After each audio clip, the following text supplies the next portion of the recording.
அன்பான தம்பியர் அனைவருக்கும் வணக்கம். நாம் ஏற்கனவே கேம் சாஃப்ட்ன்ற ஒரு பாடத்தை நம்ம ஏற்கனவே பார்த்துருக்கோம். அடுத்ததாக valve and valve operating mechanism அப்படின்ற ஒரு பகுதியை நாம் இப்போ பார்க்க போகிறோம். வால்வு என்றால் என்ன அப்படின்னா, சிலிண்டர் ஹெட்டில் அமைக்கப்பட்டுள்ள இன்லெட் அண்ட் எக்ஸாஸ்ட் பேசேஜ்ன்றது வழி பாதை அப்படின்ற ஒரு அர்த்தம். அந்த பாதையை திறந்து மூடக்கூடிய வேலையை செய்யக்கூடியது தான் வால்வ். அப்போ சக்ஷன் ஸ்ட்ரோக்கில் வரக்கூடிய கேஸை உள்ள அனுமதிக்கிறதும் அதை தேவையான நேரத்தில் மூடுறதும் ஒரு கேட் கீப்பர் மாதிரி செய்யக்கூடிய வேலையை தான் வால்வு செய்யுது. இந்த வால்வு பொதுவாக ஒரு இன்ஜின் ஒரு 2000 RPMத்தில் ஓடுது அப்படின்னா 2 வால்வும் சேர்ந்து ஒரு 1000 தடவையாவது என்ன செய்யும், ஒரு நிமிஷத்துக்கு 1000 தடவையாவது திறந்து மூடக்கூடிய வேலையை செய்யணும். அப்போ எவ்வளோ ப்ரிசிஷனாக வேலை செய்யணுன்றதை பார்த்துக்கணும். அடுத்ததாக சிலிண்டர் ஹெட்டில், அதாவது கம்பூஷன் சேம்பரில் ஏற்படக்கூடிய ஹீட்டை இந்த வால்வு வழியாக தான் என்ன செய்யணும்னா சிலிண்டர் ஹெட்டுக்கு கடத்தப்படும். அப்போ அந்த வால்வு வால்வு சீட்டுன்னு சொல்லி ஒன்று இருக்கும். அதாவது அந்த வால்வு அடைக்கக்கூடிய இடம், பொருந்தக்கூடிய இடத்துல ஹீட்டை டிரான்ஸ்ஃபர் பண்ணி சிலிண்டர் ஹெட்டுக்கு அனுப்பக்கூடிய வேலையை செய்யுது. இந்த 2 வேலை தான் ரொம்ப முக்கியம். அதாவது இன்லெட்டு அண்ட் எக்ஸாஸ்ட் பேசேஜை ஓப்பன் பண்ணுறதும் க்ளோஸ் பண்ணுறதும் ஒரு வேலை. இன்னொன்று ஹீட்டை வால்வு சீட்டு வழியாக சிலிண்டர் ஹெட்டுக்கு, அதாவது அந்த சிலிண்டர் ஹெட்டில் உள்ள வாட்டர் ஜாக்கெட்டில் வாட்டருக்கு கடத்தக்கூடிய வேலையை செய்கிறது. இந்த வால்வு ஆரம்ப காலத்துலேருந்து இன்ஜின் உருவாக்குன காலத்துலேருந்து நிறைய டைப் ஆஃப் வால்வ்ஸ் யூஸ் பண்ணியிருக்காங்க. அதில் ரோட்டரி வால்வ், அடுத்தது ஸ்லீவ் வால்வ்னு ஒன்று, ரீடு வால்வ்னு ஒன்று பயன்படுத்துகிறாங்க. அடுத்து பொப்பட் வால்வ் அப்படின்னு சொல்லி பயன்படுத்துகிறாங்க. இந்த ரோட்டரி வால்வ் அப்படின்றது சிலிண்டர் ஹெட்டில் ஒரு ஹாலோ ஷாஃப்ட் மாதிரி ஒன்று இருக்கும். இந்த ஹாலோ ஷாஃப்ட் என்ன செய்யும்னா ரொட்டேட் ஆகிற மாதிரி இருக்கும். இங்கிட்ட எக்ஸாஸ்ட் பேசேஜ், இங்கிட்டு இன்லெட் பேசேஜ் இருக்குது. இந்த ஷாஃப்ட் எப்போ இது சுற்றிக்கிட்டே வரும்பொழுது எப்போ எக்ஸாஸ்டோட கோயின்சைட் ஆயிடுச்சுன்னா சிலிண்டர் உள்ள எக்ஸாஸ்ட் கேஸ் இது வழியாக வெளியேறும். அதே சமயம் இன்லெட் பேசேஜோட சுற்றிட்டு வரும்போது இன்லெட் பேசேஜோட எப்போ இதோட கோயின்சைட் ஆகுதோ அப்போ இன்லெட் கேஸஸ் சிலிண்டருக்குள்ளே போகிற மாதிரி ஒரு அமைப்பை ஏற்படுத்தி இருப்பாங்க. இது ஆரம்ப காலகட்டங்களில் உள்ள இன்ஜின்களில் இதை பயன்படுத்தினாங்க. இப்போ இதெல்லாம் கிடையவே கிடையாது. இதெல்லாம் புதுசுலேயே நமக்கு அவுடேட்டடாக ஆகி போயிடுச்சு. இதுலேயே கொஞ்சம் புரிகிறதுக்கு இது டிஸ்க் டைப் வால்வு, அதே ரோட்டரி டைப் தான். இதில் பார்த்தீங்கன்னா சிலிண்டர் இருக்குது, மேலே ஒரு டிஸ்க் ஒன்று இருக்குதா, இதில் ஒரு சின்ன ஹோல் ஒன்று கொடுத்துருக்காங்களா, இது ஒரு பேசேஜ், அது ஒரு இன்லெட் பேசேஜாக இருக்குது. இங்கனக்குள்ளே எக்ஸாஸ்ட் பேசேஜ் ஒன்று கொடுத்துருப்பாங்க. இப்போ இதுக்கு ஒரு டிரைவ் ஒன்று கொடுத்துருக்குறாங்க.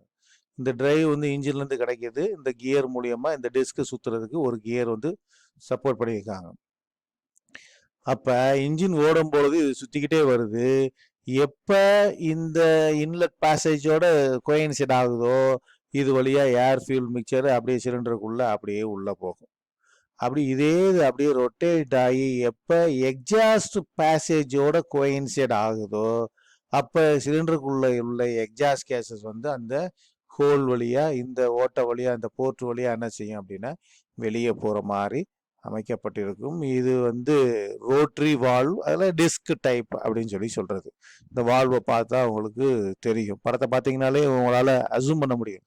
ஆனால் இதுக்கு ரொம்ப நம்ம எக்ஸ்ட்ரா நிறைய செலவழிக்க வேண்டியதில்லை. ஏன் அப்படின்னா இதெல்லாம் ஜோர்லேயே அப்படியே நீக்கப்பட்டு விட்டது.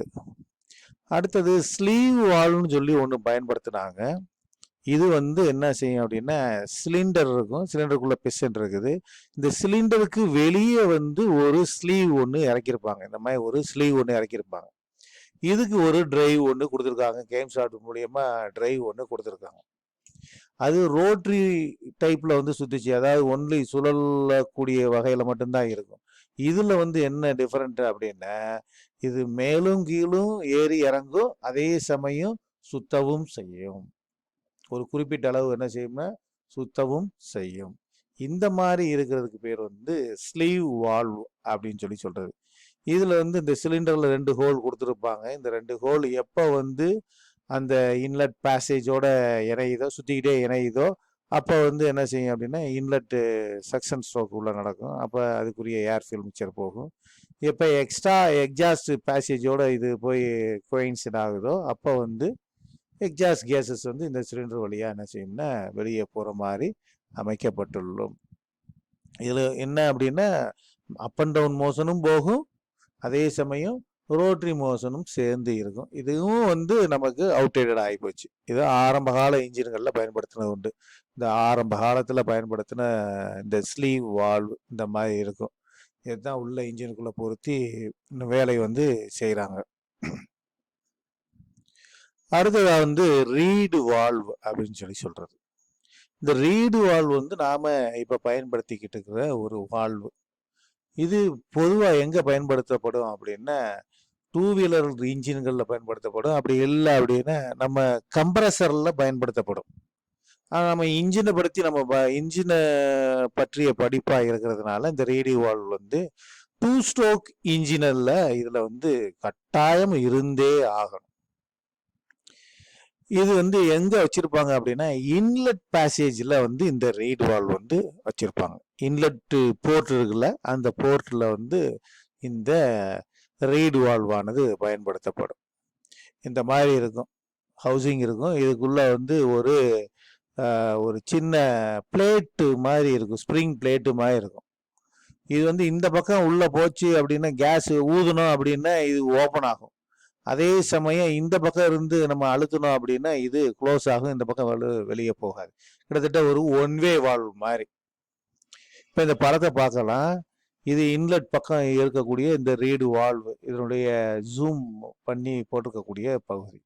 இப்படிதான் பிளேட் ஸ்ப்ரிங் இருக்கிற மாதிரி ஒரு சிம்பிளாக போட்டிருக்காங்க. இப்போ மேலே ஏறும் பொழுது செக்ஷன் ஸ்ட்ரோக்கு கீழே, அதாவது வேக்கம் உண்டாகி செக்ஷன் ஸ்ட்ரோக் உண்டாகுது. அப்போ உறிஞ்சக்கூடிய விசை வரும்பொழுது என்ன செய்யும் அப்படின்னா இந்த ஏரை வந்து இழுக்கிறதுனால இந்த வால்வ் வந்து இப்படி டேப்பராக இருக்கும்போது ஓப்பன் ஆகும். சப்போஸ் இது வந்து அடுத்து வந்து டவுன்வார்ட் ஸ்ட்ரோக் நடக்குதுன்னு வச்சுக்கிடுவோம், அப்படி கீழே இறங்குதுன்னு வச்சுக்கிடுவோம். கீழே இறங்குச்சு அப்படின்னா இங்கே வந்து ஒரு அழுத்தம் ஏற்படும் கிராங்கேஜில். அப்போ இங்கே உள்ள ஃப்ரெஷ் சார்ஜில் என்ன செஞ்சிடும், இந்த வால்வ் இல்லாட்டின்னா திரும்ப இது வழியாகவே வெளியே பேக் ஃபயர் ஆகி போயிடும், வெளியே போக ஆரம்பிச்சிடும். அதுக்காண்டி தான் என்ன செய்கிறாங்கன்னா இந்த ரீடு வால்வ் வந்து வச்சுருக்காங்க. அப்போ இங்கே கம்ப்ரெஷன் ஆகும்பொழுது என்ன செய்யும் அப்படின்னா ஆட்டோமேட்டிக்காக இந்த வால்வ் வந்து க்ளோஸ் ஆகிரும். இந்த மாதிரி க்ளோஸ் ஆகிரும். க்ளோஸ் ஆகிருச்சுன்னா இது ஆட்டோமேட்டிக்காக திரும்ப இந்த டிரான்ஸ்ஃபர் போர்ட் வழியாக தான் போகுமே ஒழிஞ்சு திரும்ப இன்லெட் போர்ட் வழியாக ரிட்டர்ன் ஆகாமல் இருக்கிறதுக்கு பயன்படுத்தக்கூடிய ஒரு வால்வு தான் ரீடு வால்வு அப்படின்னு சொல்கிறது. இது இன்லெட்டில் மட்டும்தான் பயன்படுத்தப்படும். அதுவும் 2 ஸ்ட்ரோக் இன்ஜினில் மட்டும்தான் இது பயன்படுத்தப்படும். அடுத்ததாக பொப்பட் வால்வு அப்படின்னு சொல்றது. இந்த பொப்பட் வால்வு தான் நாம் வந்து இப்போ எல்லா இன்ஜின்கள்லையும் பயன்படுத்தக்கூடிய ஒரு வால்வு. இதுதான் இப்போ வந்து நமக்கு முழுமையாக பயன்படுத்தக்கூடிய ஒரு வால்வாக இருக்கிறது. இது பொதுவாக அந்த பேரில், அதாவது பாப்ஸ் அப்படின்றது வந்து என்னன்னா அதில் சீட்டில் மேலே வந்து மூடி மாதிரி எப்படி ஒரு அண்டால மேலே மூடி வச்சுக்கிட்டு திறந்து மூடுறோமோ அது மாதிரி தான். இது வந்து ஒரு குடம் மாதிரி இருக்கும், ஒரு குடமாக இருக்கும். இது அதனுடைய சீட், அதனுடைய இருக்கையில் வந்து என்ன செய்யும், உட்காந்து திறந்து மூடுற மாதிரி இருக்கிறதுக்கு பேர் தான் பொப்பட் வால்வு அப்படின்னு சொல்கிறது. இதுதான் இப்போ நாம் பயன்படுத்தக்கூடிய ஒரு இம்பார்ட்டண்ட்டான ஒரு வால்வு.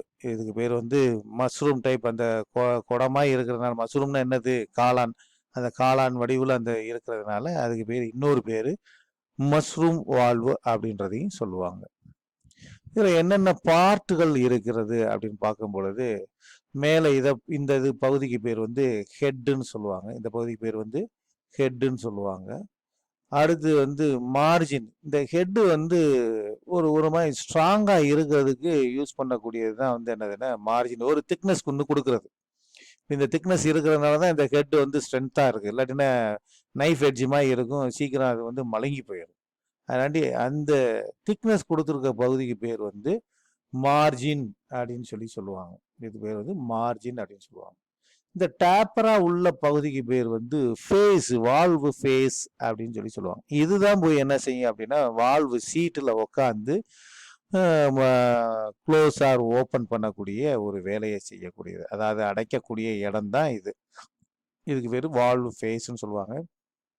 இது பொதுவாக வந்து 30 டிகிரி ஆங்கிளில் இருக்கும். அப்படி இல்லாட்டின்னா 45 டிகிரி ஆங்கிள்லையும் இதை பயன்படுத்துவார்கள்.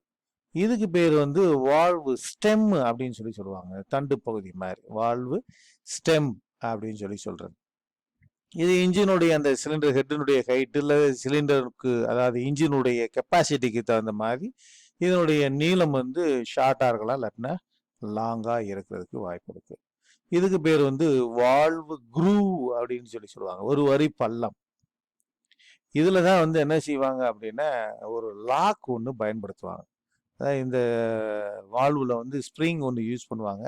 அந்த ஸ்ப்ரிங் வெளியே வராமல் இருக்கிறதுக்கு ஒரு லாக் ஒன்று பயன்படுத்தி அந்த ஸ்ப்ரிங்கை லாக் பண்ணுறதுக்குரிய ஒரு குரூவ் தான் வந்து என்னதுன்னா வால்வு குரூவ் அப்படின்னு சொல்றது. கடைசியா இந்த பகுதிக்கு பேர் வந்து என்ன அப்படின்னா வால்வு டிப்பு அப்படின்னு சொல்லுவாங்க. இந்த வால்வு டிப்பில் தான் வந்து ரேக்கராமானது அதை வந்து ஹிட் பண்ணி ஓப்பன் ஆர் க்ளோஸ் பண்ணுறது, அதாவது ஓப்பன் பண்ண வைக்கிறது மட்டும்தான். இந்த வால்வு டிப்பு மேலே தான் ரேக்கராம் வந்து என்ன செய்யும்னா ஒரு ஹேமரிங் ஆக்ஷன், எப்படி ஹேமரை வச்சு டொம்முன்னு அடிக்கிறோமோ அது மாதிரி டப்பு டப்புன்னு அடித்து என்ன செய்யும் அப்படின்னா வால்வை ஓப்பன் பண்ண வைக்கிற கூடிய அந்த வேலை நடக்கக்கூடிய இடம் தான் வந்து என்னது அப்படின்னா வால்வு டிப்பு அப்படின்னு சொல்றது. அப்போ என்னென்ன பார்ட் இருக்கு? Head, margin, face, stem, groove or tip அப்படின்னு சொல்லி பாகங்கள் இருக்கிறது. அடுத்து இந்த டைப்ஸ் ஆஃப் பொப்பட் வால்வ் அப்படின்னு சொல்றது. இதில் மேக்சிமம் வந்து இதனுடைய ஹெட்டை வச்சு இந்த வகைகளாக வந்து பிரிக்கிறாங்க பொப்பட் வால்வை. அது வந்து என்ன அப்படின்னா ஒன்று ஃப்ளாட் டாப் வால்வ் அப்படின்னு சொல்றது, இன்னொன்று ஸ்டாண்டர்ட் வால்வ் அப்படின்னு சொல்றது. இது மேக்சிமம் ஆட்டோமொபைல் இன்ஜின்களை நம்ம பயன்படுத்தக்கூடிய ஒரு வால்வ்ஸ். ஃப்ளாட் டாப் வால்வ்னா இந்த இருக்கு, இதனுடைய தட்டையாக இருக்கும் இதனுடைய பகுதி, இது ஃப்ளாட் டாப் வால்வ். அடுத்து ஸ்டாண்டர்ட் வால்வ்ன்றது இதனுடைய பகுதி வந்து மேடு போன்ற பகுதியாக இருக்கும். இது மேடு போன்ற ஒரு பகுதியாக இருக்கும். இதுக்கு பேர் வந்து கான்வெக்ஸ் அப்படின்னு சொல்லுவாங்க, குவி அப்படின்னு சொல்றது. இது எக்ஸ்ட்ரா வந்து இந்த ஹெட்டுக்கு வந்து ஒரு ஸ்ட்ரென்த்தை வந்து கொடுக்கறது. இது கான்வெக்ஸ், அதாவது ஸ்டாண்டர்ட் வால்வ் அப்படின்னு சொல்றது. இது மேக்சிமம் வந்து எக்ஸாஸ்ட் வால்வாக வந்து அதிகமாக பயன்படுத்தப்படும். அடுத்து டுலிப் வால்வ் அப்படின்னு சொல்றது, இது வந்து கான்கேவ், குழி அப்படின்னு சொல்றது, கான்கேவாக இருக்கும். இது மேக்சிமம் வந்து ஏர்கிராஃப்ட் இன்ஜின்னு இல்லைன்னா ரேசிங் கார்களில் அதிகமாக பயன்படுத்துவாங்க. இது எதுக்காண்டி அப்படின்னா பெட்டர் சீலிங், நல்லா வந்து என்ன செய்யும் அப்படின்னா அந்த கம்பூஷன் கேஸஸை வந்து என்ன செய்யும்னா நல்லா சீல் பண்ணக்கூடிய ஒன்றாக இருக்கும். இதனுடைய தொடர்ச்சியை வந்து நம்ம அடுத்ததாக இந்த இன்லெட் வால்வை நம்ம அடுத்த வீடியோவில் நாம் பார்ப்போம்.